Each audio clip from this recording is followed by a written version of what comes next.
Welcome back to Watch the Booker Man and to the 6th week of Impact Wrestling, episode 7 of the series overall. And we can see on the screen there we've got 3 big matches scheduled for tonight's show, but I'd say possibly the biggest story coming out of last week's lackluster episode of Impact Wrestling is the fact that Tyler Black and the Kings of Wrestling turned on their New Age of Honor stablemates, a brawl between them, Aries and Wolves, breaking out to end the show, which saw Tyler and the Kings stand tall at the end of the night. So that is something we'll be following up heavily throughout the night. So let's get into the episode and see what goes down. And we begin with footage of how the show ended last week. I've already explained that, so I won't go into it too much, but it was a count-out victory for AJ Styles over Brody Lee. The New Age of Honor's Austin Aries and the American Wolves came out to attack the winner, and this is where the turn happened, where Tyler Black and the Kings of Wrestling said that they weren't going to follow orders anymore. After months of infighting, the New Age of Honor finally imploded as the Originals turned on Aries and the Wolves, as the commentators welcome viewers to Impact Wrestling. Footage from earlier today shows Tyler Black and the Kings of Wrestling arriving at the building. We'll hear from them later tonight. Normally, with a big angle like this, I'd have these 3 come out and open the show with a promo, but I've actually put that a little bit later in the night. Because we've got 3 really big matches, I wanted to start with a huge match to kick off the show. To counteract that, I've just put this segment in just to let the fans know that this is the big story of the night and we're going to follow it up. Jeff Hardy then defeats Samoa Joe in 10 minutes and 24. It's an okay match. A disappointing performance from Jeff Hardy, I'll note, which is a little bit concerning. Samoa Joe with an 85 is really good. It was a wild brawl, so whether that affects Jeff Hardy, I'm not sure. I did try and do this longer, but then I was getting notes about Jeff Hardy's stamina, so yeah, a couple of red flags with Jeff Hardy there. Hopefully, with what I've got planned for him, we can get him up to some better performance levels. I think Sting got a 59 in the main event of the last pay-per-view and still got an 89 with CM Punk, so maybe not too much to worry about. As Jeff Hardy seems to have the match won, he goes for a twist of fate, but Joe rolls out of the ring. This allows CM Punk to run in from behind and attack Jeff Hardy. We've not seen him since the pay-per-view, and he lays into Jeff Hardy, first clocking him with the Impact World Championship and then just laying boots into him. Jeff Hardy is then double teamed by Samoa Joe and CM Punk, who are just both booting Hardy. Joe doesn't care that he's lost because this was all to set up this assault. CM Punk and Joe continue the beatdown until Punk gives direction to Joe. Whatever the two have planned is thwarted as Sting makes his way out from the back, carrying a baseball bat in his hand. The Icon swings at Samoa Joe, hitting him first in the gut and then in the back. He rolls to the outside, but from behind, Punk tries to grab the bat from Sting. Sting isn't letting go, however, he overpowers CM Punk, and the two men come face to face, Punk deciding to back down, roll out the ring, and again escapes unscathed. Hardy came after him at the pay-per-view, Punk managed to get away. Again tonight it is Samoa Joe who feels the wrath of the Icon as CM Punk and Samoa Joe back up the ramp. Sting, he's sick of this, he's not going to just let them keep running away and getting away with things, so he challenges them to a tag team match next week on Impact Wrestling. In the 2-year plus of this save, we've only had Sting wrestle once on TV, so hopefully the commentator's putting over what a huge match this could be if the challenge is accepted. CM Punk and Samoa Joe versus Jeff Hardy and Sting next week, and while the performances of Sting and Jeff Hardy haven't been great, I do think that in terms of star power, this is a huge match to put on next week on TV, especially with how scarcely Sting has been used in non-pay-per-view matches. Coming back from the break, the New Age Originals make their way to the ring the first time since they turned on the New Age of Honor, and Tyler Black talks about what happened last week and why it happened. He says that these 3 in the ring, they've not always been good people over the last year and a half. They know that. They don't accept the fans to just forget everything else that went down. But the New Age of Honor, what that became, that wasn't anything like what they signed up for in October 2010. The New Age was about changing professional wrestling by any means necessary, even if that meant taking out some of the most beloved wrestlers in this company. As far as they're concerned, the New Age of Honor only served one man, and that's not why these 3 guys came to this company. Whether people like their methods or not, they did succeed. They changed this business, and Impact Wrestling is the proof of that. There is only one TNA left in professional wrestling. It is the New Age. This is the platform that they needed, and now it is their chance to prove what they've known since they came here. They are the best wrestlers on the planet. Coming out from the back, we may expect Austin Aries and the American Wolves to be hot and ready to fight these guys, but instead it's just Steve Corino, and he explains that he somehow managed Austin Aries and the Wolves to stay in the back, and he says that Tyler and the Kings should be very, very happy with him for that, because what's going to happen when they get their hands on these three is not going to be pretty. That's if they don't accept his olive branch. He offers them one last chance to back down, to apologise, and to get back in line. The New Age of Honor serves an even greater purpose, and this is their one opportunity. Take it or leave it. Chris Hero takes the microphone from Steve Corino and says that he's pretty disappointed because the only reason they came out to the ring was to get into a fight with those three men. Claudio shrugs and says, "We'll go and find them, don't worry about that." The trio then leave the ring, heading to the back. Steve Corino looking pretty annoyed. He came out to try and unsettle them, to threaten them, and to try and get them back in line, but he's left in the ring because they're not waiting. They're going to go and find the three men who they fought with last week. However, as they go through the curtain, they are jumped by Rhett Titus and Future Shock, the lower card members of the New Age of Honor, who were lying in wait. This probably isn't a surprise to the New Age of Honor that the Kings and Tyler weren't willing to negotiate with Steve Corino, and while Tyler and the Kings do easily fight those three men off, it soon becomes clear that this was always the plan. This set up as Austin Aries and the American Wolves quickly appear. Outnumbered, the Originals can only fight back for so long before they are overwhelmed. There is then a brutal attack that follows. I think this is about a 5-minute or 4-minute segment as the New Age Originals are dragged into the parking lot. Tyler Black thrown into a shutter head first, knocking him out before the arm of Chris Hero is trapped in the door of the New Age's vehicle, that black van that they've always arrived to the show in, the one that we saw earlier that Tyler and the Kings of Wrestling arrived in. Claudio is then left isolated with Austin Aries and the American Wolves, but security do arrive before the trio can do whatever they had planned next. Obviously they had a plan for Tyler Black, throwing him into the shutter, had a plan for Hero taking out that arm that is responsible for those knockout elbows that he does, but Claudio relatively unscathed. Of course, he's been beaten up, so he's not in a good condition, but whatever it was isn't going to happen.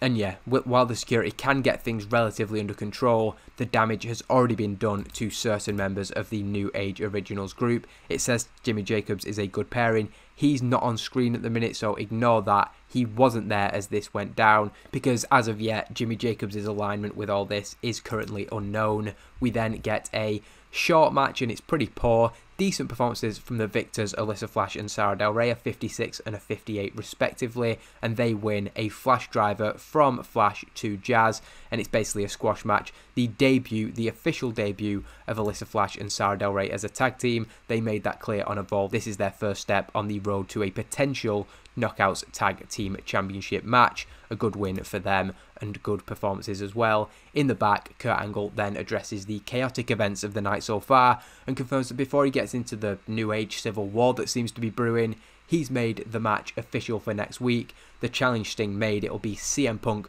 and Samoa Joe versus Jeff Hardy and the Icon. Moving on to what we saw from the New Age of Honor, Kurt Angle confirms that having spoken briefly with Claudio Castagnoli, he has been left with no choice but to remove the Kings of Wrestling from the World Tag Team Championship #1 contendership match due to the fact that it is up next and Chris Hero isn't in a condition to fight. The Kings of Wrestling will return to contention as soon as possible. They earned this #1 contendership opportunity, but he feels that there are more pressing issues for the trio, so maybe this is a blessing in disguise. As a result, he confirms that against all odds, he's not wasting any time. It's clear what needs to happen.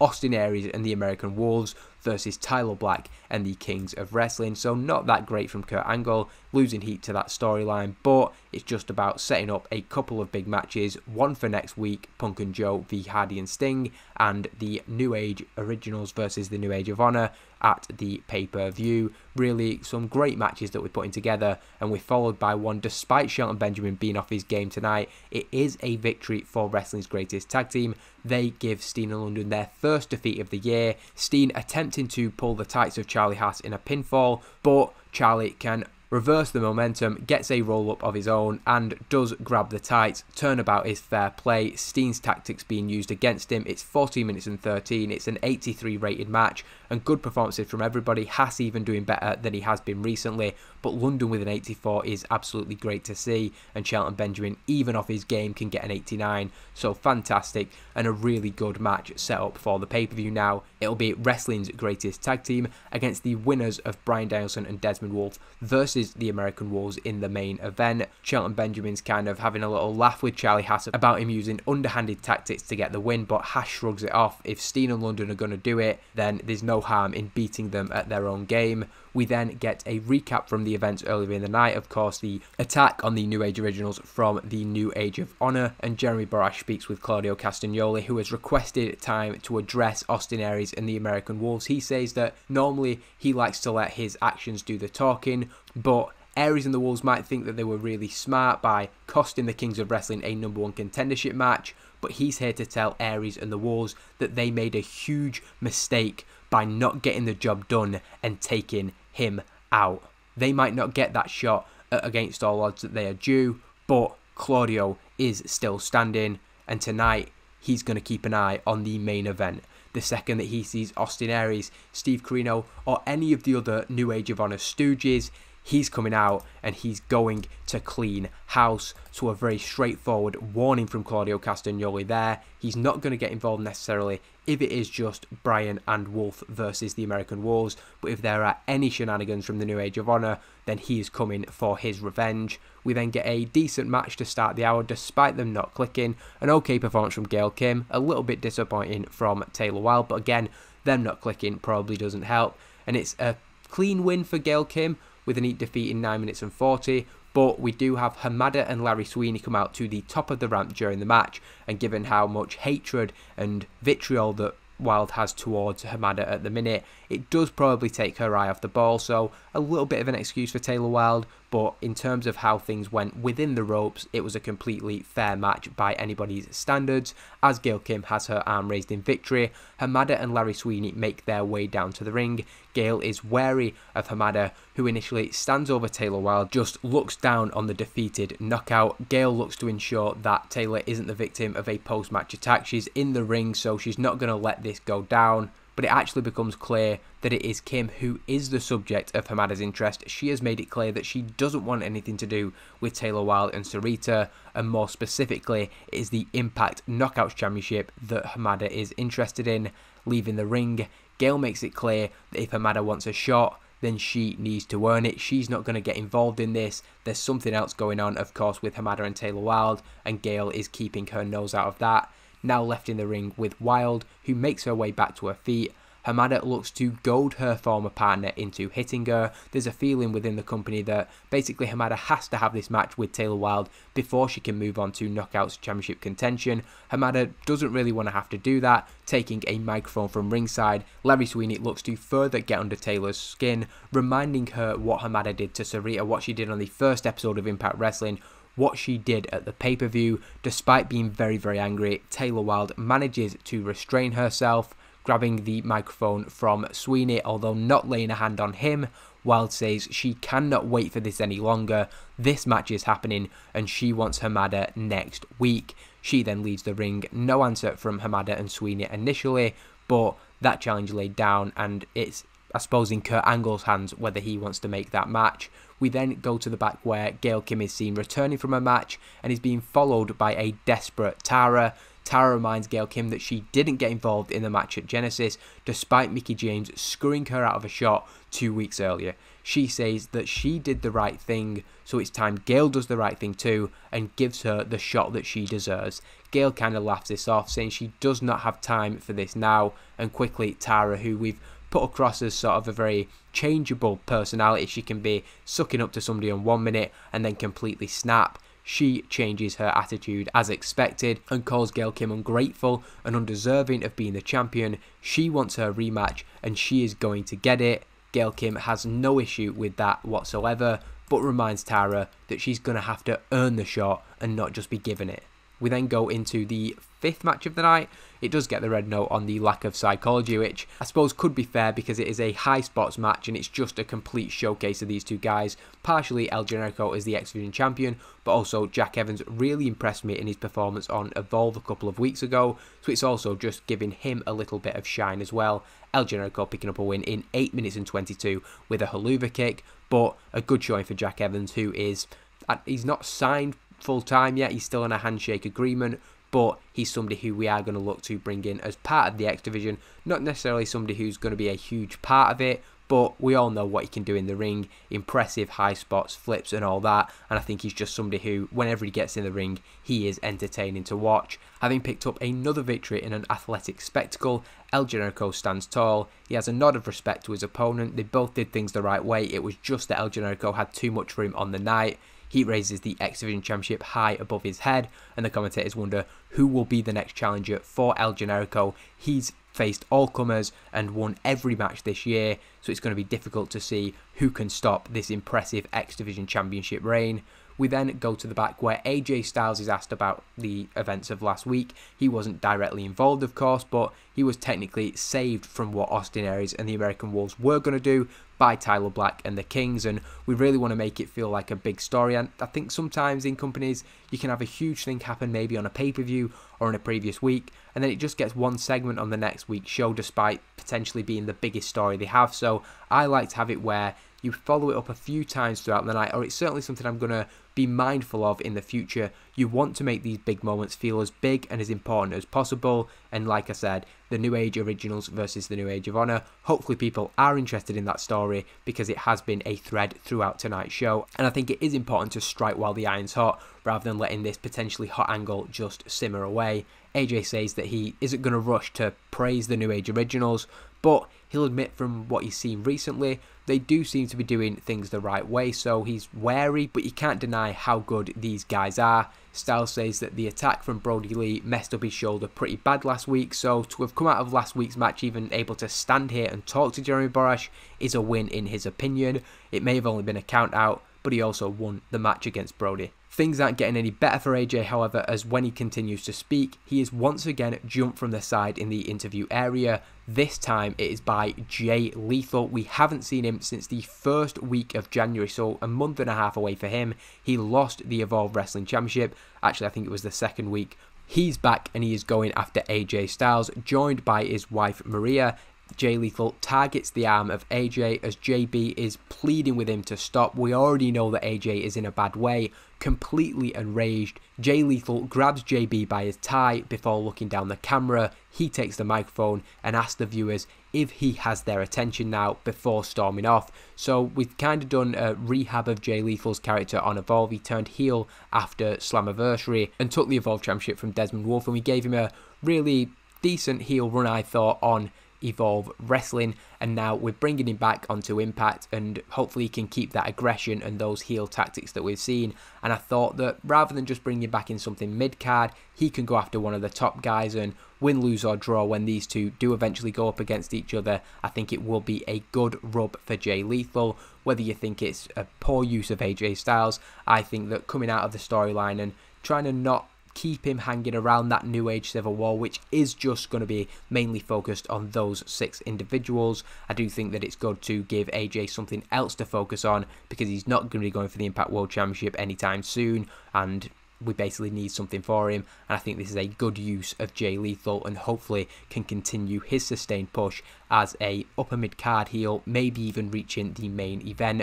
We then go into the Impact World Tag Team Championship match. It's not quite as good as their pay-per-view match, but that's not surprising. It's still absolutely incredible. Danielson and Wolfe defending the Tag Team Championships against the American Wolves, and we see there is a lot of interference in this match when Adam Cole, Kyle O'Reilly and Steve Corino, as well as Austin Aries, come out when there is a referee bump. There's also Rhett Titus, so a lot of people. Claudio Castagnoli comes out, however, and Adam Cole and Kyle O'Reilly go for him. He takes both of them out. Rhett Titus tries the same, and he gets taken down by Claudio Castagnoli. Steve Corino comes face to face with him, but he gets the hell out of there. He wants nothing to do with the last man standing of the New Age Originals.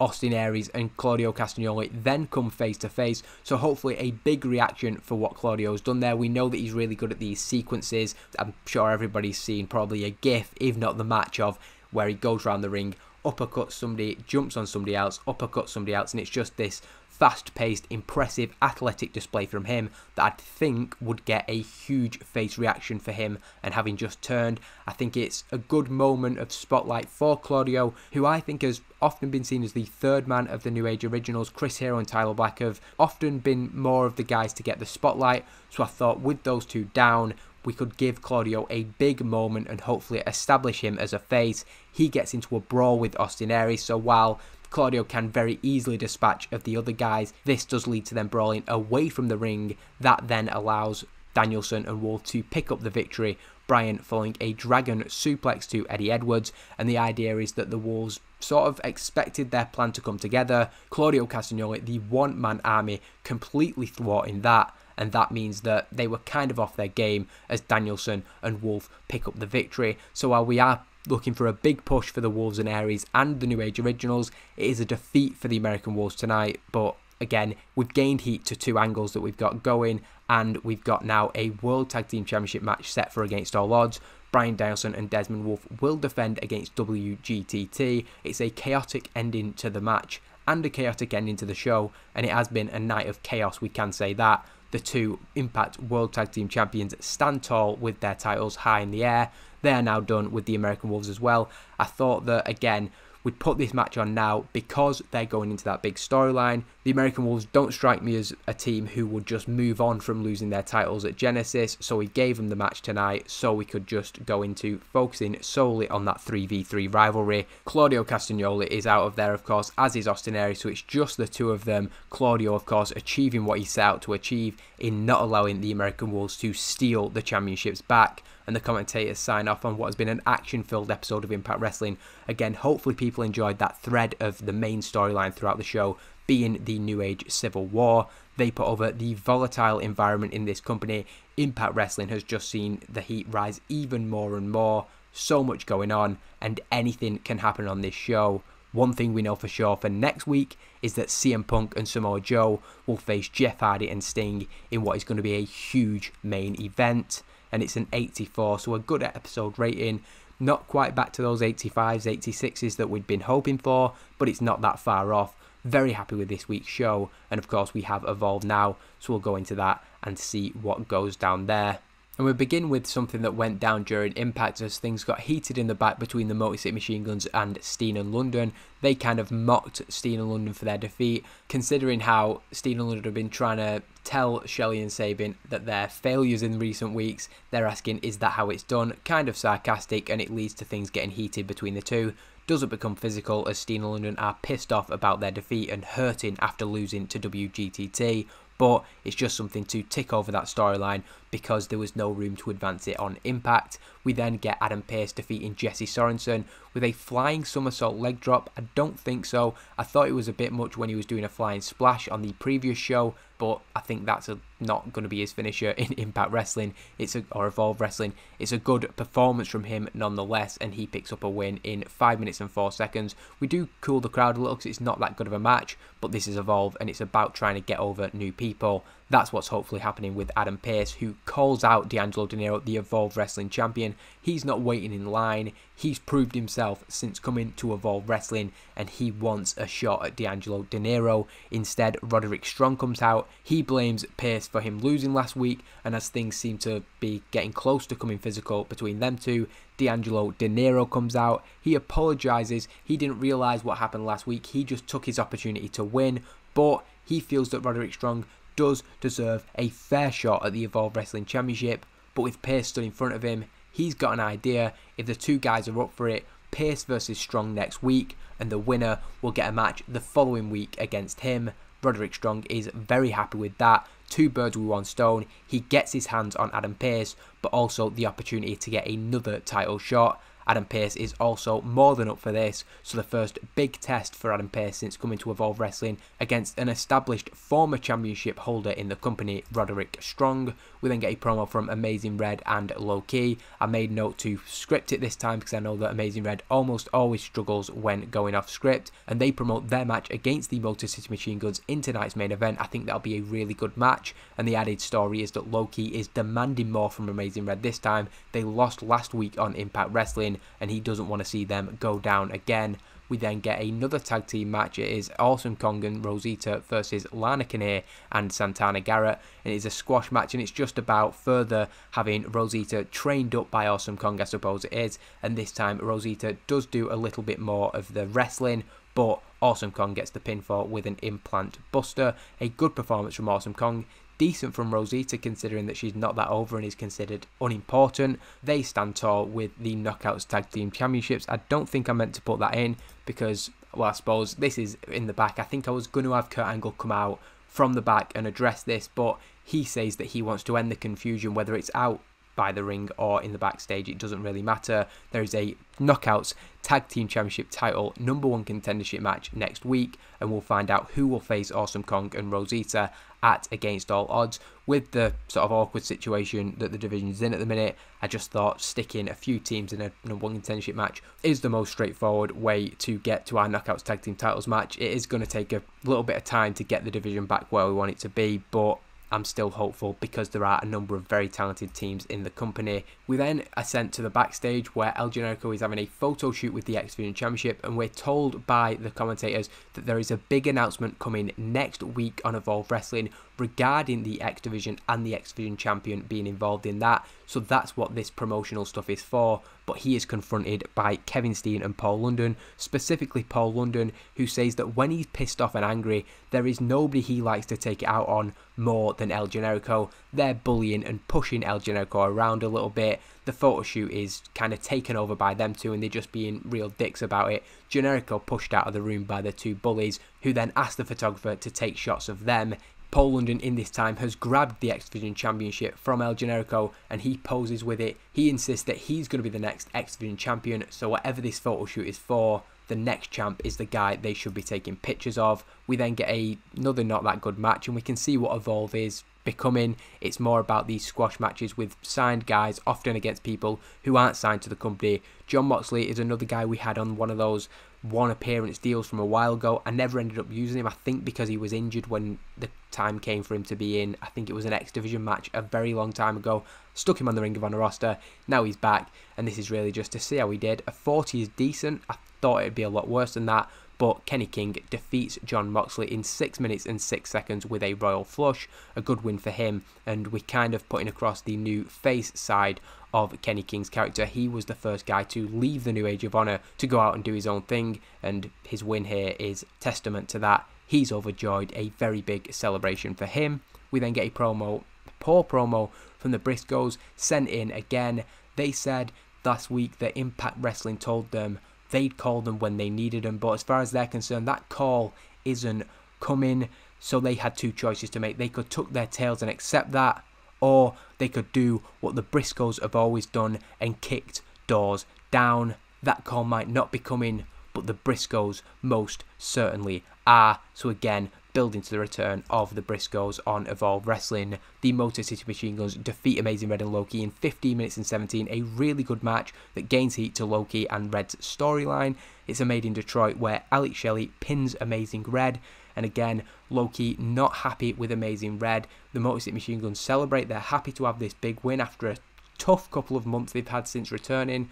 But it's kind of overshadowed by Low Ki going a little bit overboard in his berating of Amazing Red. There's no issue, as we've seen with him do for weeks now. He's given pointers to Amazing Red, but here his tempers probably got the better of him and he goes a little bit too far. It's a decent episode of Evolve Wrestling carried by that main event. It was a few squash matches and then that main event, which is probably going to be the general format of Evolve Wrestling. And I still think that despite it not rating that well, or most matches not rating that well, I do think there is something interesting about it. It might not be what people want to stick around for and see every week, but to me, the fact that we have the opportunity there to build new characters like we've done with Jay Lethal, that'll eventually come to pass on Impact with his return to Impact. D'Angelo Dinero the same, with people who maybe are underperforming a little bit or are not where we necessarily want them to be. We give them the chance on Evolve, and hopefully that can build them some momentum and eventually grow into their new characters or slight repackagings. Adam Pearce is probably the first or best example of what we're doing with that, because he's getting those 58 ratings, he's performing really well, he's establishing his character, and hopefully whether he wins, loses or draws next week, we are building something up that can then be part of the main Impact Wrestling show. Brodus Clay is leaving WWE, not somebody who I think will suit our style at the minute, but that's this week's show done. Santana Garrett gone after a one-time appearance. Hopefully everybody enjoyed that. Like I said, very heavy on the New Age of Honor stuff. Those are 6 guys who I really want to establish as our next layer of stars. They are the future of the company, and that's why there was such a heavy focus on them and will be going forward. So if they're not a group you're interested in, then it might be a tough next few months. But if you are, hopefully you'll join me again. Thank you for watching, and I'll see you next time. Thank you.